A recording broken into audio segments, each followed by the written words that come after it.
Chers amis, bonjour et bienvenue sur ma chaîne. Aujourd'hui, on va aborder une nouvelle notion, les relations avec l'administration fiscale.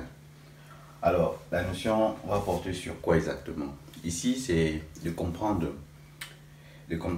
quel est le lien qui existe entre l'entreprise et l'administration fiscale. En général, ce lien est matérialisé par les impôts. Donc, dans notre chapitre ici, on va essayer d'identifier, d'analyser les types d'impôts. Quel est le type d'impôt que l'entreprise peut payer? Quelle est la forme de la société? Quel est le régime d'imposition de la société? Et est-ce que la société est assujettie à la TVA? Et la TVA qui est également une taxe pour la société. Donc, pour commencer, il faut savoir que avant de tracer la relation entre l'entreprise et l'administration fiscale, il faut donc savoir identifier la forme de la société. La forme de la société. Ça peut être la forme ou le statut, on appelle ça encore, ou le statut juridique. Voilà, le statut juridique de la société. Dès que vous avez la forme et le statut juridique de la société, il faudrait également connaître quel est le régime d'imposition de la société. Donc le régime d'imposition. Régime d'imposition de la société. Alors le régime d'imposition, c'est tout simplement savoir comment, comme son nom l'indique, comment imposer la société. Comment calculer l'impôt de la société. Sur quelle base l'impôt de la société est calculé. Voilà. Et on va voir enfin l'assujettissement de la société, assujettissement de la société à la TVA. Est-ce que la société est assujettie à la TVA ou pas? C'est ce qu'on va essayer d'analyser. Alors, pour ne pas attarder, on va débuter. Alors, le statut ou la forme juridique de la société. Ici, là, je ne suis pas en train de vous donner un cours de droit de société ou de droit social. Alors, parce que vous allez, pour entrer plus en détail, je vous conseille d'aller regarder des cours de droit de société. Voilà, le droit de société où vous auriez, ou le droit du travail évidemment, où vous auriez tous les détails. Mais là, moi, j'aborde uniquement l'aspect comptable pour vous montrer comment ça s'analyse du point de vue comptable et quelles sont les écritures à passer en comptabilité. Voilà. Donc, dans le premier point, c'est la forme de la société. La forme, ce qu'on appelle encore le statut juridique. La forme de la société. Alors, il faut savoir qu'il existe deux grandes catégories de sociétés. Deux grandes catégories de sociétés.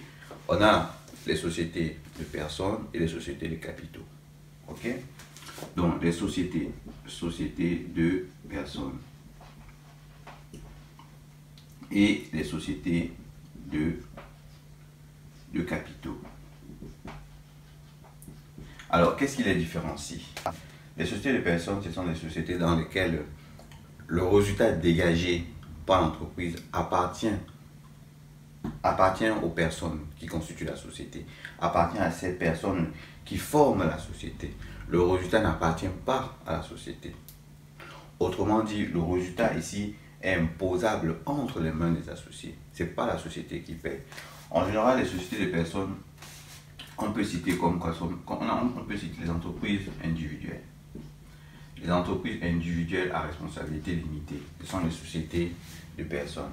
On peut également citer les sociétés en commandite simple ou les sociétés en nom collectif. Voilà, les sociétés en nom collectif. Ça, ce sont les sociétés de personnes. Alors, ces sociétés fiscalement, c'est-à-dire le régime d'imposition, fiscalement, ils sont soumis ici à l'impôt sur le revenu. Ok? Ils sont soumis à l'impôt sur le revenu. Mais cela ne veut pas dire qu'ils ne peuvent pas opter pour l'impôt sur les sociétés. Voilà. Donc, dans les sociétés de capitaux, ici les sociétés de capitaux, ce sont les sociétés dans lesquelles, lorsque le résultat est dégagé par la société, c'est la société qui paye l'impôt sur le revenu. C'est la société qui paye l'impôt. Et cet impôt constitue une charge pour l'entreprise. Alors que là, l'impôt ici dans les sociétés de personnes n'est pas une charge. L'entreprise n'a pas le droit de comptabiliser, cet impôt. Donc ici, on peut avoir comme société les sociétés anonymes, les sociétés en commandite simple, les sociétés en commandite simple, les sociétés anonymes simplifiées. Et en plan, on peut aussi avoir une SARL. Ces sociétés sont soumises ici à l'impôt sur les sociétés. Ok? Ces sociétés sont soumises à l'impôt sur les sociétés. Et c'est ce qu'on va aborder, le régime d'imposition. Savoir si la société, le régime d'imposition, de savoir est-ce que la société est soumise à l'impôt sur le revenu ou elle est soumise à l'impôt sur les sociétés. Donc, voilà un peu ce qu'on peut en parler sur la forme de la société. Donc, savoir identifier, est-ce qu'il s'agit d'une société de personnes, est-ce qu'il s'agit d'une société de capitaux. Voilà. Et les sociétés de capitaux sont en général sur cette forme. Il y en a plusieurs formes. Et comme je vous ai dit, il ne s'agit pas ici d'un coût de droit. Il s'agit d'un coût de comptabilité.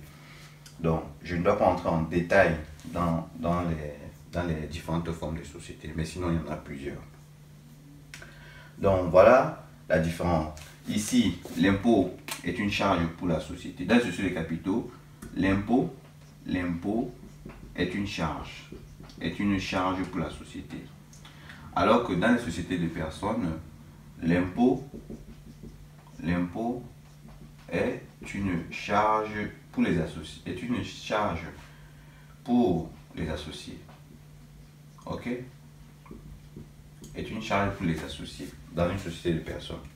Alors, ce que vous devez savoir, c'est que dans une société de personnes, comme je vous ai dit, le résultat qui est dégagé par cette société, c'est un résultat avant impôt. L'entreprise dégage évidemment son résultat. Dès que le résultat est dégagé, le résultat est remis entre les mains des associés, c'est-à-dire c'est partagé entre les associés.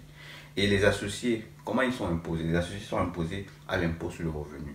N'oublions pas que l'impôt sur le revenu est un ensemble de plusieurs catégories de sources de revenus.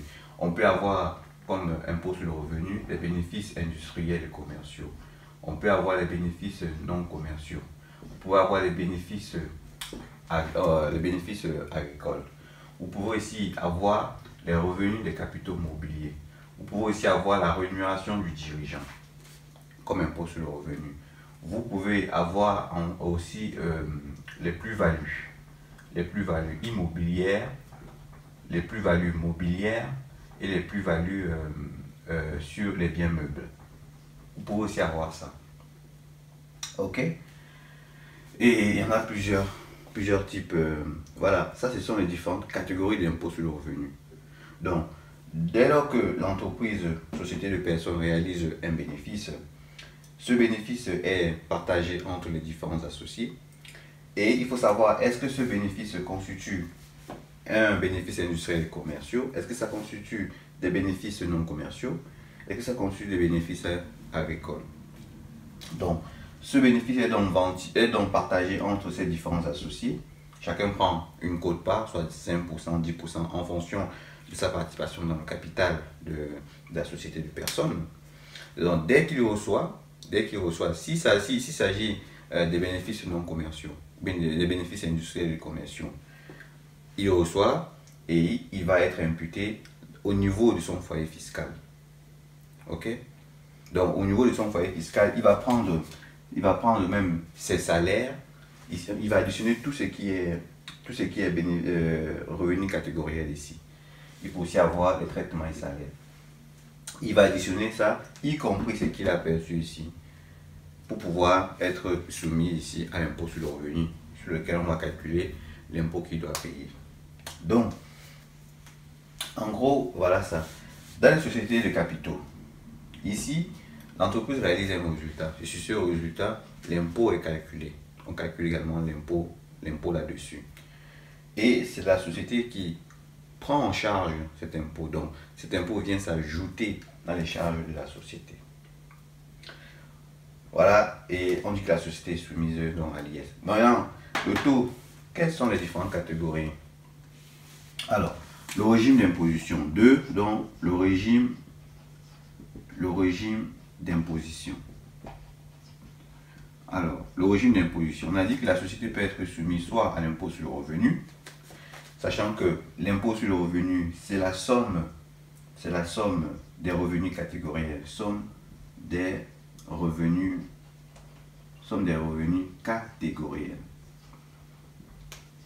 C'est la somme des revenus catégoriels. Et j'ai cité ici qu'on peut avoir comme revenu catégoriel le bénéfice industriels et commerciaux, les bénéfices non commerciaux, les bénéfices agricoles, les revenus capitaux mobiliers, la rémunération du dirigeant, les plus-values, les traitements et salaires, et voilà. Et bien d'autres. Je crois qu'on en a 8 ou 9 revenus catégoriels. Voilà. Donc, c'est ça, ces revenus catégoriels-là qui viendront constituer l'impôt sur le revenu. Donc, dès que la société a réalisé cela, son bénéfice va dans l'un des revenus catégoriels. Et c'est imposé. Donc, l'impôt est ici. Ici, on dit ici là que l'impôt est payé par l'associé et non par la société. C'est l'associé qui paye l'impôt ou l'entrepreneur individuel qui paye l'impôt. Enfin, on a ici l'impôt sur les sociétés. L'impôt sur les sociétés, on a dit que c'était la société qui payait l'impôt. Alors, à quel taux la société paye l'impôt? Alors, il existe 2 taux. Alors, ce qu'il faut savoir, c'est que pour les entreprises dont l'exercice débute au 1er janvier 2020, on a un taux d'imposition. Si le chiffre d'affaires de l'entreprise est inférieur à 250 millions, voilà. Si le chiffre d'affaires de l'entreprise est inférieur à 250 millions, le taux d'imposition est de 28% sur les bénéfices réalisés. Donc l'entreprise applique donc comme taux d'IS 28% des bénéfices qu'elle a réalisés. Alors, si le chiffre d'affaires de l'entreprise est supérieur à 250 millions, le taux d'imposition est de 28% sur la partie des bénéfices, ok? Sur la partie des bénéfices qui est compris, sur la partie des bénéfices compris entre 0 et 500 000, ok? Et de 31% sur la partie des bénéfices qui est compris entre 500 000 ou 500 001. Alors j'ouvre la parenthèse ici pour montrer que je l'exclus. Et plus. Donc voilà un peu comment est calculé l'impôt sur les sociétés. Le taux d'imposition est de 28%. Le taux d'imposition est de 28%. Si le chiffre d'affaires de l'entreprise est inférieur à 250 millions, dans ce cas, l'entreprise applique 28% du bénéfice qu'elle a réalisé. Le taux d'imposition est de 28 ou de 31% si le chiffre d'affaires réalisé par l'entreprise est supérieur à 250 millions. Donc, si elle a réalisé un chiffre d'affaires supérieur à 250 millions, elle applique un taux de 28% sur son bénéfice, uniquement sur la partie du bénéfice qui est inférieure ou égale à 500 000. Et elle applique 31% sur la partie du bénéfice qui est supérieure à 500 000 euros. Voilà ce qu'on peut retenir ici. Retenir la forme et le régime d'imposition. C'est 2 choses différentes à ne pas confondre. Ok? 2 choses différentes à ne pas confondre. Il faut savoir que dans la forme, dès qu'une entreprise a une forme, par exemple, une entreprise individuelle, on peut déjà savoir qu'elle est soumise à l'impôt sur le revenu. Donc la forme nous indique déjà de base le type d'impôt que l'entreprise doit payer. Ok?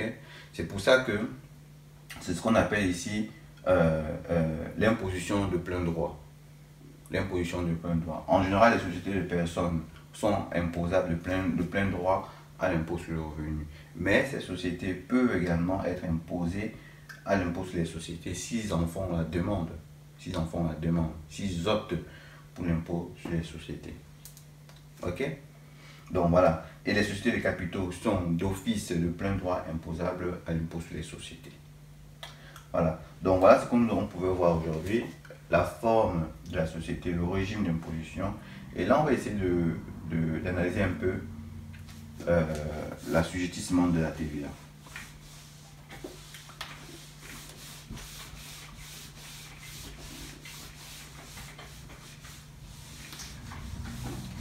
Alors, on va voir ici en point 3, l'assujettissement de la TVA.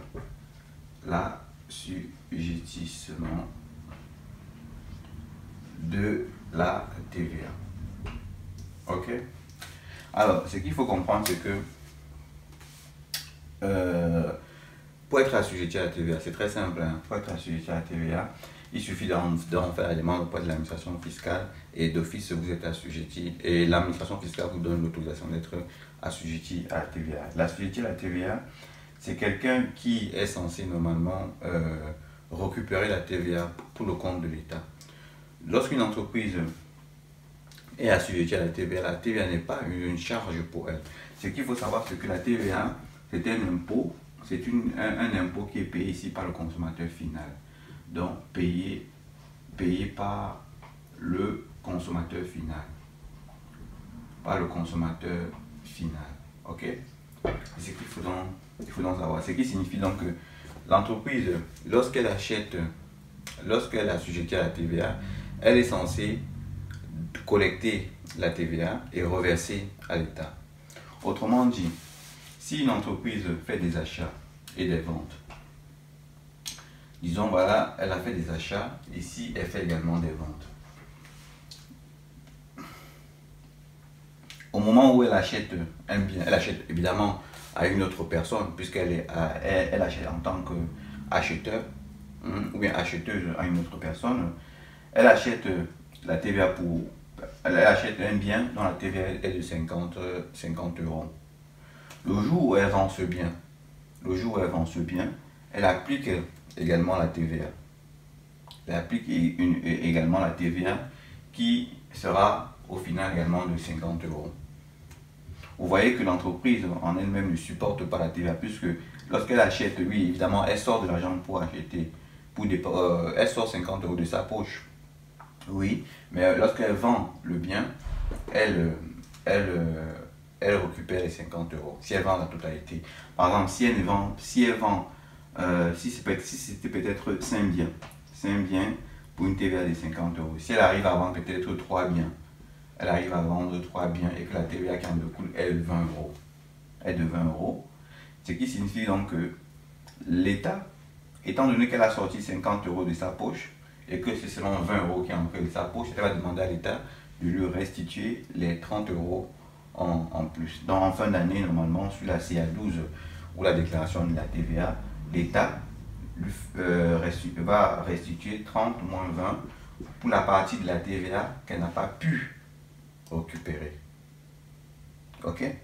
Donc, l'assujettissement de la TVA, c'est donc ça. Mais comment ça s'applique, cette histoire de TVA?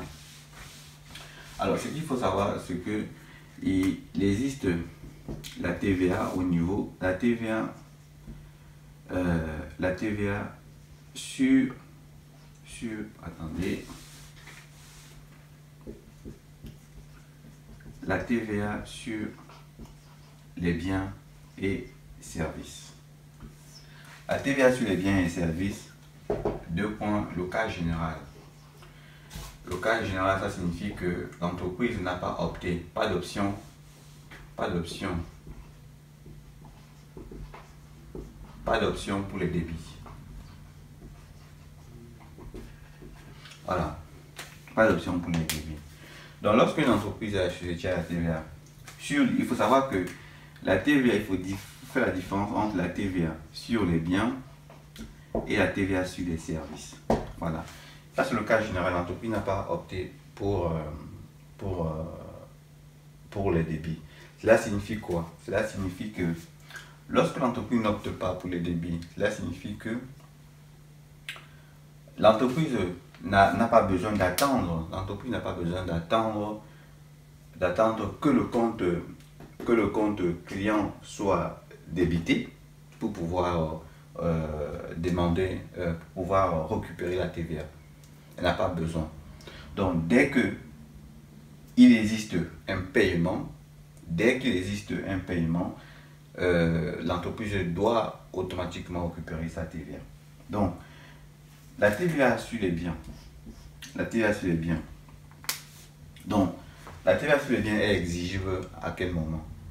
Lorsque vous faites la TVA sur un bien matériel palpable, un bien physique, la TVA est exigible dès la facturation. Ok? La TVA ici, TVA exigible dès la facturation. Ok? Donc, dès que l'entreprise a la facture, la TVA qui est sur la facture est obligatoirement exigible. C'est-à-dire qu'elle est due. Elle doit être obligatoirement collectée ou déductible. Obligatoirement. Il n'y a pas de provision là-dessus. Dans la vraie vie, ce qu'il faut savoir, c'est que la facturation coïncide souvent avec la livraison du bien. Lorsque vous commandez un produit, lorsqu'on vous livre le produit, en général, on vous livre accompagné de la facture. Donc, la TVA peut être exigible à la facturation ou également à la livraison du bien. Donc, ce qui signifie quoi? Ce qui signifie que lorsque vous commandez vos marchandises, dès que vous recevez la marchandise et la facture se reçoivent en général, dans la vraie vie, se reçoivent en général en même temps, pour les biens. Ok? Se reçoivent en général en même temps. Donc, dès que vous recevez votre facture ou votre bien, la TVA doit obligatoirement être comptabilisée. En matière de services, si l'entreprise n'a pas opté pour les biens, n'a pas opté pour le débit ici, en matière de services, cela signifie quoi? Cela signifie que à chaque fois que l'entreprise va faire un paiement ou encaisser de l'argent, c'est en ce moment que la TVA devient exigible. Donc ici, la TVA est exigible. TVA exigible dès le paiement. Dès le paiement ou l'encaissement, hein, paiement pour celui qui paye, pour le client, ou l'encaissement pour le vendeur, ou l'encaissement. Ok? Voilà. Donc si je demande à quelqu'un, si l'entreprise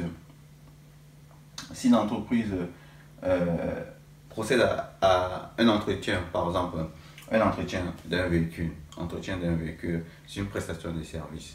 Si l'entreprise est dans le cas général qu'elle n'a pas opté pour les débits, évidemment, dès que le client doit payer, l'entreprise prestataire doit directement calculer la TVA là-dessus. Ok? Même s'il n'a pas encore fourni la facture. Donc ici, TVA exigible dès le paiement ou dès l'encaissement, même en absence de facture. Donc ça veut dire que la facture ici, c'est pas la facture qui est le plus important ici. Ici, c'est pas la facture qui est le plus important. Ici, ce qui est le plus important, c'est le paiement. Le paiement. Donc voilà, TVA exigible dans celui-là. Ok, donc au paiement. On va prendre un exemple. On va prendre cet exemple-là.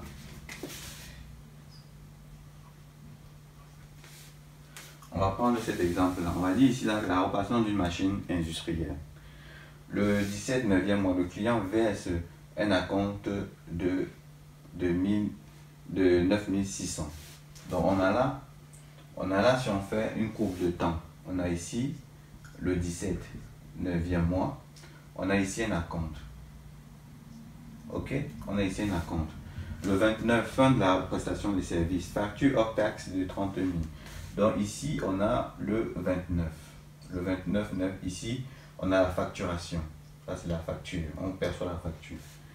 Le 15 10e mois, le client envoie le chèque pour solde. Le 15 10e mois, c'est ici. On a ici un chèque pour solde de tout compte. Ok? Alors, comment comptabiliser la TVA sur la... Il s'agit ici d'une prestation de service, réparation. C'est une prestation de service. Comment calculer la TVA? On a dit que lorsqu'on n'a rien dit, ou bien dans le cas où l'entreprise n'a pas, c'est le cas général, l'entreprise n'a pas opté pour le débit, la TVA se calcule immédiatement sur le paiement. Voilà un acompte. Un acompte, c'est combien? C'est 9600. 9600. Donc, si on veut comptabiliser cela, comment faire? Je prends ma calculatrice. Alors, 9600. 9600 divisé par 1,2, puis par 0,2, ça me donne 1600. Vous savez que s'il faut comptabiliser cette écriture-là, qu'est-ce qu'on aura? On aura le 17 9e mois, 17 9e mois à compte de 9600. Alors, on va comptabiliser chez le client et chez le fournisseur en même temps. On va mettre comme ça. Voilà. Ici, on a quoi? On a chez le fournisseur. Ici, on a le client. Ok? On a le client. Donc, on va commencer chez le client. Chez le client, c'est là. On va commencer chez le client. Le client, il a versé un compte de 9600 sur la prestation des services. Est-ce que la TVA doit être exigible ou pas? Oui, parce qu'il s'agit d'un paiement. Il s'agit de l'argent qui sort de la poche du client. Donc, on aura quoi? On aura ici 440,91 qui était fournisseur à compte sur fournisseur à compte. Ok? Et en bas, on a le 512 qui est la banque, qui est ici le paiement. Donc, étant donné qu'il y a la TVA, il faudrait déjà calculer la TVA sur la compte. Donc, ici, on va mettre donc ici une TVA déductible. On a dit que la TVA est complètement déductible lorsqu'il s'agit d'un paiement. Donc ici, c'est la TVA exigible directement. Et elle est exigible à hauteur de 1600. Et là, on a un montant de 8000. Et là, le paiement, c'est 9600. On est d'accord. Ça, c'est à compte versé. À compte versé. Voilà. Chez le fournisseur, c'est pareil. Chez le fournisseur, il encaisse l'argent. Donc, on a le compte banque qui est débité. Après, on a le compte 41,91 qui est la compte du montant de 8000. Et enfin, on a la TVA collectée de 1600. Vous voyez là, c'est la TVA collectée, hein? TVA collectée de 1600. Et là, c'est pareil, à compte reçu. Ok? Maintenant, et là, on est ici maintenant, la facturation. C'est là où le prestataire envoie la facture au client. Et la facture est de combien? La facture est de 30 000. Donc, s'il faut représenter un peu la facture, elle sera comme ça. Montant hors taxe, 30 000. La TVA sur cette facture-là est de combien? 30 000 multiplié par 0,2, ça fait 6 000 de TVA. Pour un total de combien? 36 000. Ok? Étant donné qu'il y a la compte qui a été versée, à compte versé, pour un total de 9 600. Donc, un net à payer sur la facture est de combien? Si on fait 36 000 moins 9 600, on va trouver 26 400. Voilà la facture qui était envoyée. Voilà la facture qui était envoyée au client. Donc, le client, il reçoit cette facture ce jour-là. Il reçoit la facture le 29. Étant donné qu'il s'agit d'une prestation de service, on a dit que dès qu'on reçoit la facture, lorsqu'il s'agit d'une prestation de service, on calcule la TVA. La TVA est exigible uniquement s'il y a un décaissement ou un encaissement. Mais là, on a reçu la facture, ce n'est pas un encaissement, ce n'est pas un décaissement. Donc, on va enregistrer la facture, sachant que la TVA doit être mise en provision.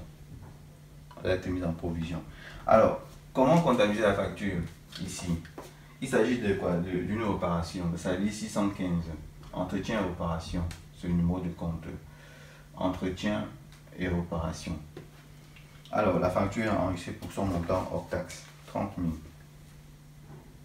30 000. Et là, on a la TVA. 44,5. Alors, et la TVA sera comment? La TVA ne sera pas exigible, elle doit être provisionnée. Dans ce cas, quand la TVA doit être provisionnée, je mets un 8 ici pour montrer que là, il s'agit d'une provision de TVA. La TVA n'est pas exigible. Ok? C'est une provision de TVA, elle n'est pas exigible ici. Donc, elle est provisionnée de combien? Étant donné que il y a déjà 1600 € de TVA qui est exigible. Ok? 1600. Le total de la TVA, c'est combien? C'est 6000. Le total de la TVA, c'est 6000. Donc, si vous faites les 1600, on ne peut plus rien faire. Il n'y a pas de provision sur les 1600. Parce que les 1600 là, c'est d'office déjà déductible. On ne peut plus revenir en arrière. Étant donné que le total c'est 1600, donc il faudra faire donc 600 moins 1600 pour avoir le montant de la provision qui reste. Donc 600 moins 1600, on a donc 4400. Alors, donc ici on aura donc en provision on aura donc 4400 de TVA qui reste. On est tout à fait d'accord. 4400 de TVA qui reste. Et comme c'est la facture, on diminue la compte parce que à la facturation, la compte est toujours annulée. N'oublions pas l'exécution. À la facturation, on annule la compte, c'est-à-dire 40,91, on annule du montant de 8000 €. Et enfin, on a le compte 401 de quel montant? Du net à payer, 26 400. 26 400.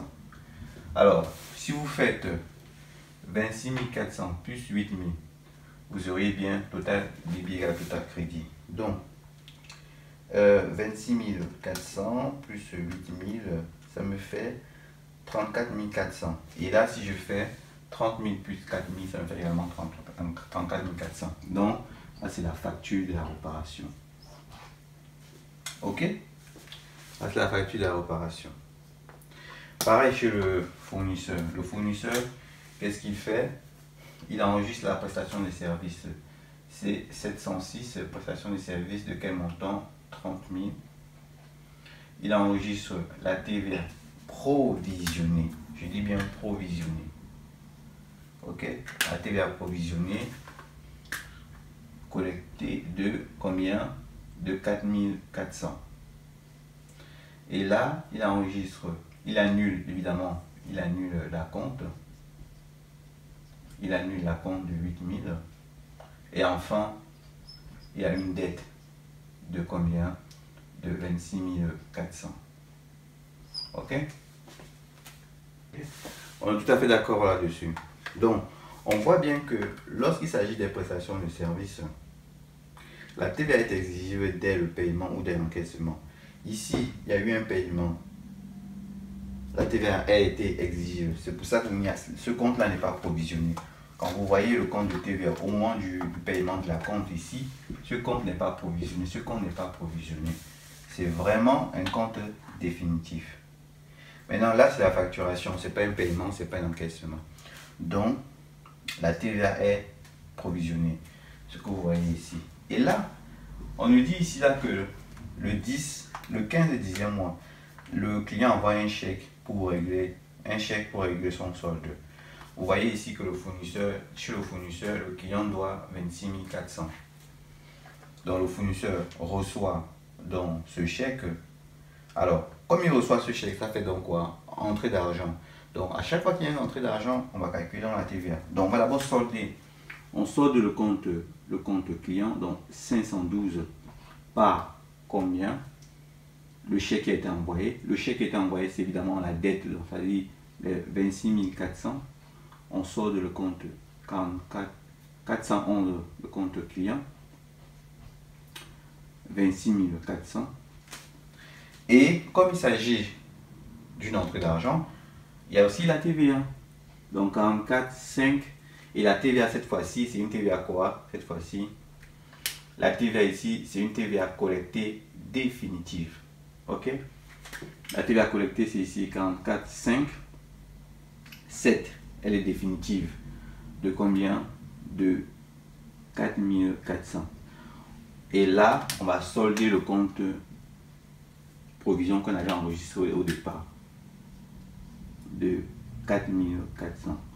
Vous voyez ici, le compte là, il est soldé ici. Voilà. Ok. Donc, le client reçoit le chèque, le fournisseur reçoit le chèque de son client, 26 400 pour solder ça. Pour solder ça, il reçoit le chèque, il sort de ce compte-là. Il sort de ce compte-là. Donc les 26 400 entrent dans son compte bancaire. 26 400. Comme il s'agit d'une entrée, il faut solder dans la provision qui avait été calculée, si la TVA qui avait été calculée. On solde également cette provision-là en débitant le compte par le bon compte de TVA. Ici, on devrait normalement mettre un bon compte, mais comme il s'agit d'une prestation de service, là, c'est pour ça qu'on a mis une provision, mais cette provision doit être soldée plus tard. C'est pour ça qu'on la solde ici pour le bon compte initial. Et c'est pareil chez le client, c'est également la même chose. Chez le client, qu'est-ce qu'il fait? Il sort de le compte 40 de 26 400. Ok, il sort de ce compte-là de 26 400 par le 512 qui diminue de 26 400. Et enfin, il doit solder le compte de provision de TVA, c'est-à-dire 44 5 8 6 par 4400. Et là, il met la bonne TVA déductible de 4400. Donc, voilà un peu ce qu'il fallait faire. Voilà un peu ce qu'il fallait faire.